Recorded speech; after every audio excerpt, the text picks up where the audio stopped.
Sky Squad, we are back in the mother freaking building, baby. Happy Monday to y'all. Happy Monday to y'all. We got to get into this worldwide episode of Real Housewives of Atlanta, season 13, a rum punch to the gut. It's season 14, episode 13. My bad. A rum punch to the gutterization, baby. A rum punch to the gutterization.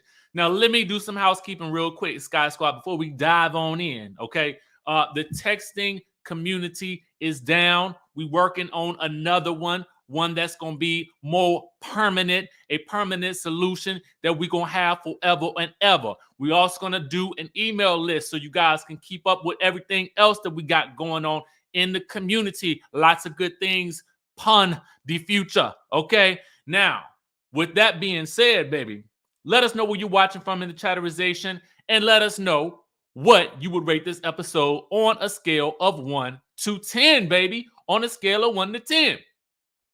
Now, for me, I'm going to give this episode a 9.5, baby. I'm going to give it a 9.5 because guess what?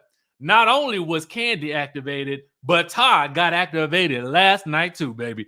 Todd got activated last night, and honestly, you know what? Typically, I ain't here for the men getting into it, but if you gonna talk about the man down to his face, okay, I felt like at that point in time, he had a right to speak up, baby. He had a whole right to speak up because she kept cutting at that man and cutting at that man, cutting at that man and cutting at that man. And it wasn't gonna be too long before as Jackie said, you done woke me up now, okay? Come on in. Come on in. Come on in the room. Come on in the room, baby. So that's why, Ashley, we on the same page. We got to give it a 9.5. You know what I'm saying? Oh, Jackson, Mississippi in the building. I see you. Come on now, 10. Come on, 10. Come on, 10, 10, 10, 10. That's what I'm talking about, baby. Listen, I had to give it up for him last night, baby, because honestly, you know, I mean, but so many times you can cut at a person before they explode, okay? And last night, Todd had to, you know, let her know. So Todd said, "You bought your way into this group." Mic drop, okay?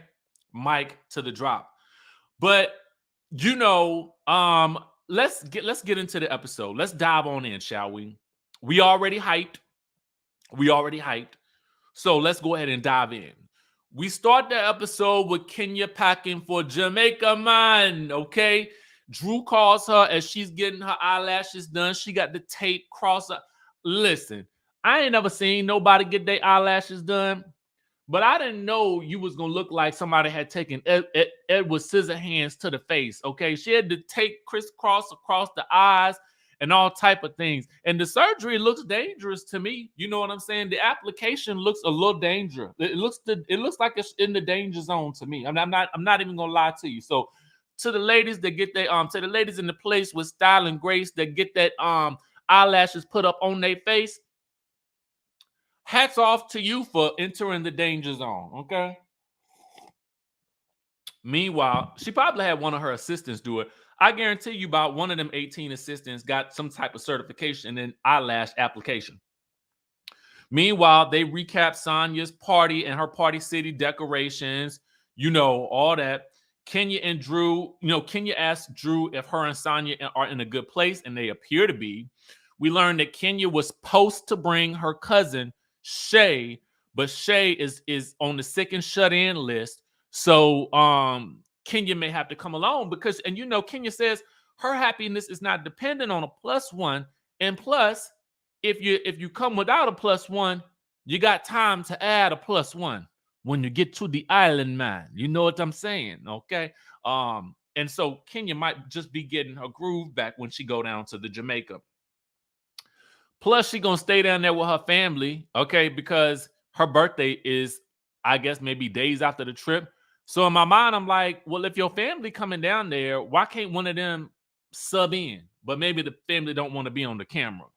I don't know. Meanwhile, Sanya and Aaron and her brother-in-law, who is, I guess, also living in that house with them. Okay, they training for Jamaica. So they drop it with Drew workout. And you know, Sanya wants to mend some friendships on this trip or whatever. But you know what I found funny in this scene right here? Sanya says in her confessional, she says she wants to mend relationships. And then she says she doesn't smoke the ganja, but she hopes that some of the girls do because the drama is teen too much. But Miss Sanya, last week you had wrote on the whiteboard that the ganja is illegal. So now you want them to do it and get arrested? Girl, I'm gonna need you to just get it together, okay? Get it together. You can't tell me one thing this week and then the next week tell me another, okay? So you want one of the ladies to go to jail? Help me help you, okay? Be consistent. So anyway, Drew and Ralph sit down to chat, they recap prepping for Jamaica, okay? Then we're going to get into Ralph deciding against adopting Josiah. Originally, he was going to do it. Now he's not, upon having a conversation with Josiah's father, who, according to Drew, is not really around much. Josiah's father, I guess, may feel some type of way about the man adopting the boy. And so Ralph is trying to respect the man, okay? Now, the question for you guys is, I think Ralph is in a tough position. But who do you answer to more? Do you answer more to this man's father who is not there? Or do you answer more to your wife after you promised your wife that you would adopt him, then set upon the expectation with the said child involved that you would adopt them? Okay? What do you do? It's a tough situation. It really, really is. Okay. But nevertheless, despite all that, Ralph is writing a book on being a step parent. It's that assistant that was flirting with him that offered to give him all types of massages and completely disrespected Drew on the Instagram. Yeah, that one. She's the one who hooked him up with his publisher from 13th and Jones Publishing House. Now, I didn't bother to look this up, but I want to look it up now. So let me see if I can find 13th and Jones Publishing House. Oh yeah. They got an Instagram page. Let's see it. Maybe they got a website too.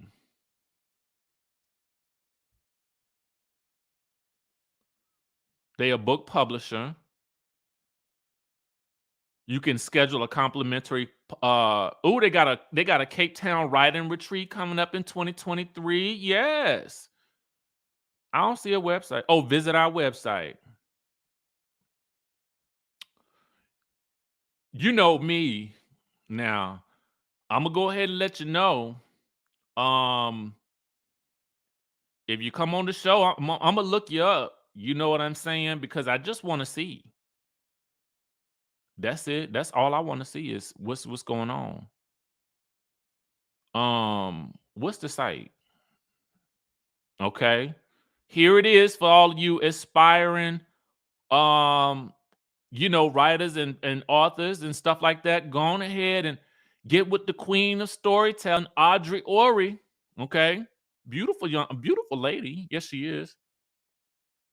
Okay. So anyway, that's the publisher.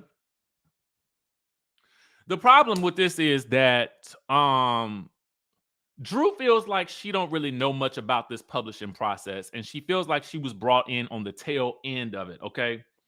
And she's hurt that she's being excluded from the process. But it's like now he wants to involve her now that the book is in Has the book been written? That's what I want to know. Did he already write it? Is that what it is? That I just want to know more. Has the book been written? Okay. And so he wants her now to write the foreword to the book. The foreword being the intro, and it, usually gives a synopsis or something like that about what the book might be about, a little bit about the author and whatnot. And Drew is like, I'm not writing that forward because I don't know what this book is about. So I can't get behind it yet. So no, I'm not going to do it yet. So anyway, we learned that Ralph is going to be on the cover, okay, and the family will be on the back.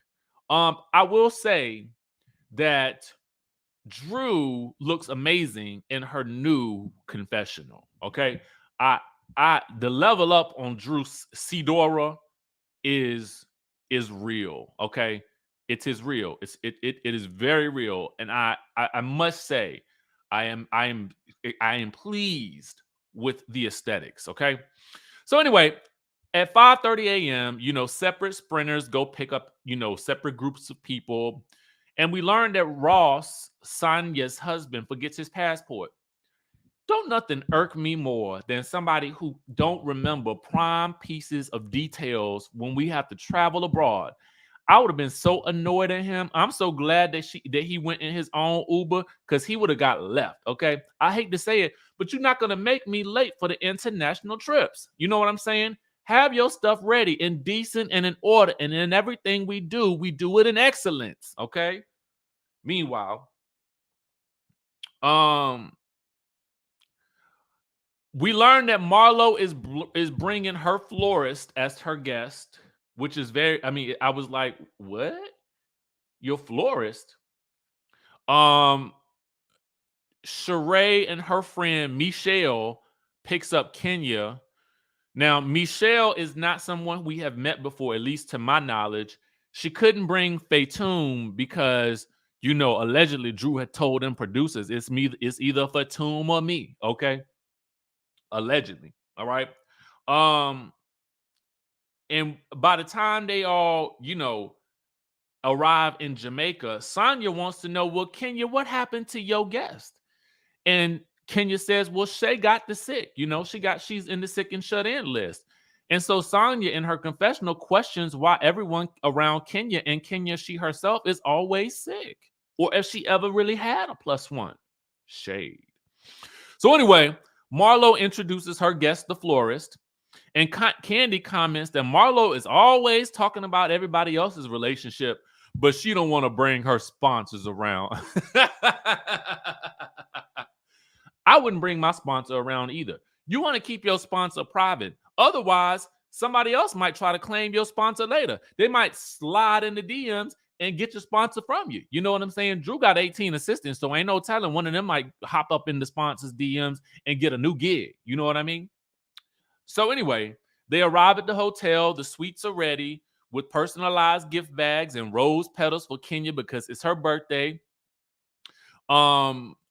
Kenya spots a man at the pool as they're on the golf carts going to their room.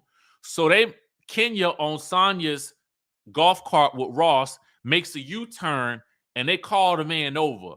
Now, meanwhile, the rest of the group has to wait while this is going on. And Kandi is annoyed because they dragging this out and she ready to eat. Okay, so she needs them to hurry up and get this show on the road.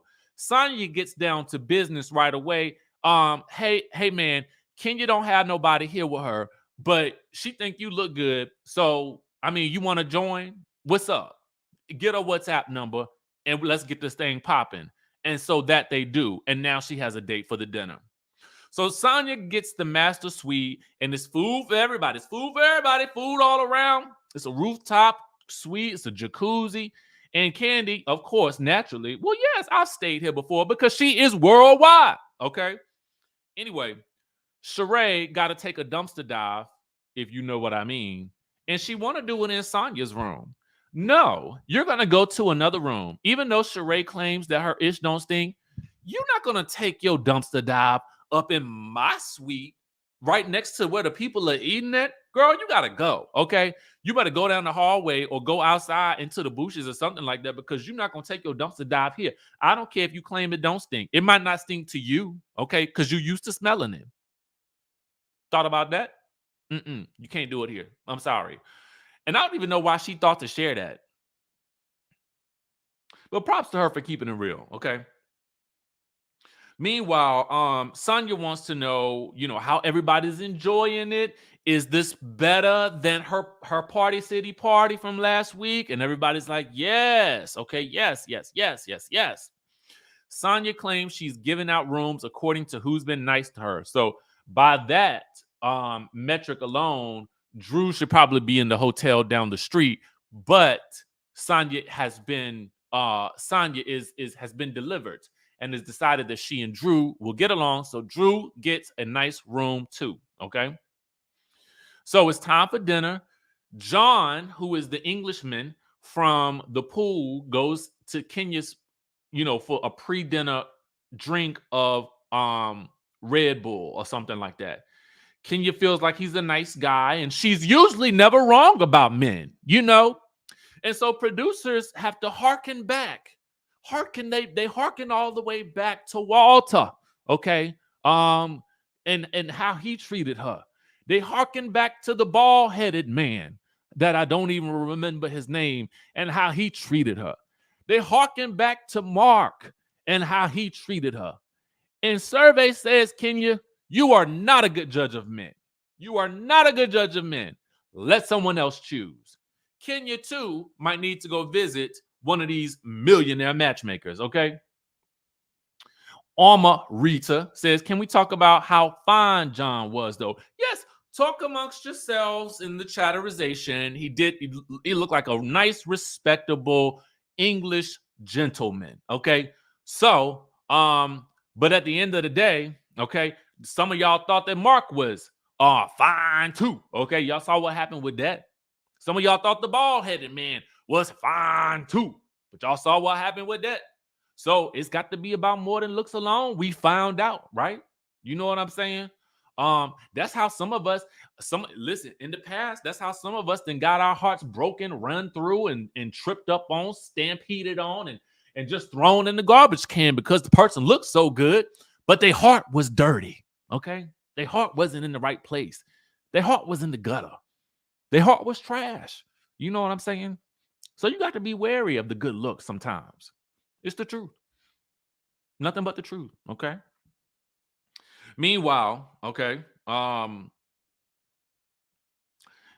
to the dinner, Sanya and Rossi arrive, and then Drew and Ralph arrive, and they seem like they're in a better place, and everybody slowly trickles in, and finally John and Kenya and John, the Englishman, they come down too, and the group toasts to Kenya getting the groove back, and the man is sweating bullets.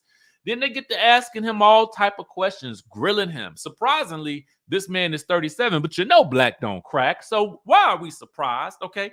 They thinking he about 28, but the man 37. And I'm like, y'all know how we do it. You know what I mean? You know what I mean? The age. It doesn't usually get us like that. Thank God. Okay. Espar says, your reviews are so entertaining. Keep up the good work. Well, I'll be excited, okay? I'll be excited. And what I find is when you are doing a review, sometimes you just got to let the spirit move you. You know what I'm saying? And you never know where the spirit gonna go, okay? So you just got to let it move you, all right? You got to let it move you. Layla says, Sheree been hating Kandi all season. Wonder why. Okay? All right, so listen. Let's get back to it, all right? Sheree calls it, though. Speaking of Sheree, she says when Kenya's around a man, she is as soft as a cotton swab, okay? But when he leaves, it's another story. Katie says Marlo was jealous Kenya had the best seat, okay? And an Englishman looking across the way at her too, okay? How about that? But Marlo got the florist. So anyway, Sanya asks Marlo how the boys are doing. Marlo doesn't want to talk about it. Somebody said I missed a super chat. My bad. I thought I got them all. Did I get them all? Which one I missed? Where it at? Where it at?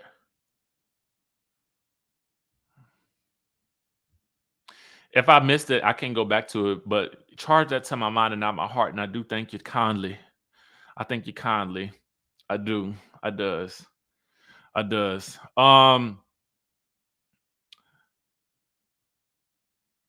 Meanwhile, okay. Marlo don't want to talk about them boys. Okay. So Sheree asks, was it Sheree or was it Sanya? Somebody asked Ralph about the book. So Ralph get to talking about his stepfather book that he's publishing. And so Marlo asked, well, are you gonna adopt young Josiah? Okay. Ralph says he's not.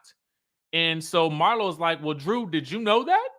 Because apparently, again, we will reiterate that the former agreement was that Ralph would adopt Josiah. Okay. And now that he's not, it's a surprise to Marlo, okay, who is heavily invested in this. Okay. So they explain it to the group, and Marlo is like, well, how is it that you were gonna adopt him and now you're not? And Drew, you're okay with this? So Kandi is like, ain't it a little weird that Marlo is going in so hard about this adoption when she just told her boys to get the F out of her house and then sent them to live with her sister in her sister's 2-bedroom apartment? And so Marlo asks if, Ralph will really be taking responsibility for Josiah. And for Marlo, she feels like she was a foster child herself. You know what I'm saying? And she don't care if anybody thinks it's weird because she know her story and her struggle. And so, Marlo turns to Kandi and says that, well, I think it's weird that you put your mama before your man. So Kandi claps back. Well, you need to be worried about them boys and the man that you don't got, okay? Marlo says, well, don't you think it's weird that your man is belittled by your mother? Kandi says, my man doesn't feel belittled. And Kandi's point is, you cannot say anything about Ralph's decision to not adopt Josiah when you yourself have taken in them 2 boys and then kicked them out when things got hard, okay, and sent them to live someplace else, thus creating a situation of further feeling possibly abandoned, okay? Because as a lot of people have stated, that is the effect that it could have on them, given that they've already been sent from their original parent to Marlo, now to the sister, and then possibly back to Marlo, right? So for me, thank you for this super chat, Sweet Cherry. For me, I feel like this. Marlo would have more of a leg to stand on if she had not kicked the boys out. Okay. Bottom line, period, full stop. Okay. I could understand it a lot more that she would feel some type of way if she had not told them boys to get the F out her house. But given that she did, okay, it's hard for me to find the other leg to the table for her to stand on in this scenario, because you can't be so heavily invested in somebody else's adoption when you just sending the kids away. Okay. Now, to me, I am totally on the side of Kandi in this situation because I don't understand why Marlo was so invested anyway. Oh my God, I'm so offended because I was adopted. Well, put yourself in your nephew's shoes. Okay. How about that? You have all the sympathy for Josiah. Save that sympathy for them nephews. Okay. Let's just call a thing, people. Simply Shamar says Marlo hypocritical AF. At least Ralph is still in the house with his stepson. Boom. Kandi was right to clear her. Okay. It's the truth. It's the truth of the matter. Okay. So Marlo then suddenly feels like kids are off limits. Well, according to the girls, Brooklyn wasn't off limits when you went off on Kenya a couple of episodes ago, but we didn't see it. So maybe we shouldn't talk about it. You know what I'm saying? That's all I'm saying. You know what I mean? That's all I'm saying. Katie says, can we acknowledge how we would have all been Manyetta's husband in the scene when Kenny and Todd ate Marlo up? And yeah, Marlo didn't have a leg to stand on. She was a floating torso, essentially. And thank you for that super chat. I mean, that's just the truth of the matter. So then Marlo goes in where she typically goes. She says, I mean, you take care of a man, and your family. And Candy's like, I don't take care of my man. You know what I'm saying? And you're disrespecting him while he's here. Marlo says, your mother said the same thing. And suddenly Sheree, oh no, Sheree, I'm not in this one. I'm not in this one. Knowing good and well, if Marlo was saying this in private, she'd be like, facts, facts, facts, facts, facts. Okay? Sounded like a fax machine. Miss Max says, Richie, you have to watch Kandi speak on an A1, and then Kandi went in on Marlo. You might just do another video once you see it. So yes, just so you guys know, I typically do my reviews of Heavenly's recap of Married to Medicine and Kandi speak on it on Tuesdays. I save the recaps. I do the recaps on Mondays, and then I'll do Kandi's speak on it on tomorrow. So we'll touch back on that, Miss Mac. You come on back, baby, and we're gonna have a ponderosa about it, okay? You stay with us, baby. Stay with us. So we talked about Sheree, the fax machine, okay? And so Marlo's next statement is that Kandi is too busy to take care of her own kids, okay? And then Marlo takes it a step further and says that back in Africa, when Todd met Kandi, he was talking about her and said something to the effect that she was a country bumpkin. So at this point, Todd is like, you are repeating some ish that you know ain't true, okay? And Kandi in her confession is like, well, if he did think I was a country bumpkin, I mean, look at us now. You know what I'm saying? Look at us now. And so at that point, and so that was news to me. I was like, now Marlo went way back into the grave for this reach right here. I was like, this is very interesting.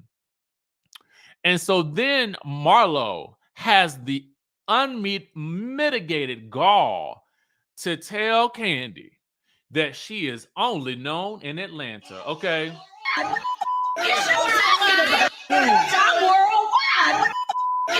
And Kandi gotta let her know, you crazy, okay? Only known in Atlanta? I'm worldwide up in this. You lucky to even be sitting at the table with the likes of me, boo, okay? Not only am I in the jukebox in Japan, okay? You hear my songs on the radio. You didn't see my videos. You grew up watching my videos, okay? So at the end of the day, you want to talk about somebody only known in Atlanta, you might want to look in the mirror, okay? How about that one? I said, now ain't no way Marlo could have thought she had. The thing about Marlo is that I feel like she needs to work on is somebody might need to write her reads, because that one was really only an alley-oop to Kandi for Kandi to rain down upon her with all of Kandi's greatest hits, okay? And I didn't even blame her at that moment. But then Todd also says, listen, girl, you bought your way into this group. Nobody in this group was even your friend. You was brought in as a friend to the show and you ain't even know nobody, okay? The group kept you here.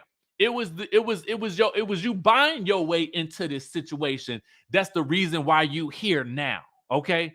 So you need to check that. And not only that, but Kandi was like, girl, when you ain't have no position in this group, I was the one who was helping you, trying to get you a show on We TV, okay? So now you got a nerve to have all this mouth after, woo! Like you could say to me, Marlo's positioning with this argument was so weak, and so tired, so played out. I'm gonna need her to come up with something new when she decides that she want to tag, when she want to go up a husband and wife duo. Okay, so you're gonna need something new. You're gonna need to create something new on that one. And you know I like you, Marlo. I was fighting for your last. I was signing the petitions for you to be on the show this year. But when you come on the show, I'm gonna need, when you fire at somebody, I'm gonna need you to read them down. And to me, she got cleared the way Eva cleared her on that bus. Okay, you gotta listen. She aiming at the wrong target on this one. All right, she aiming at the wrong target. Anyway, Marlo keeps making the point that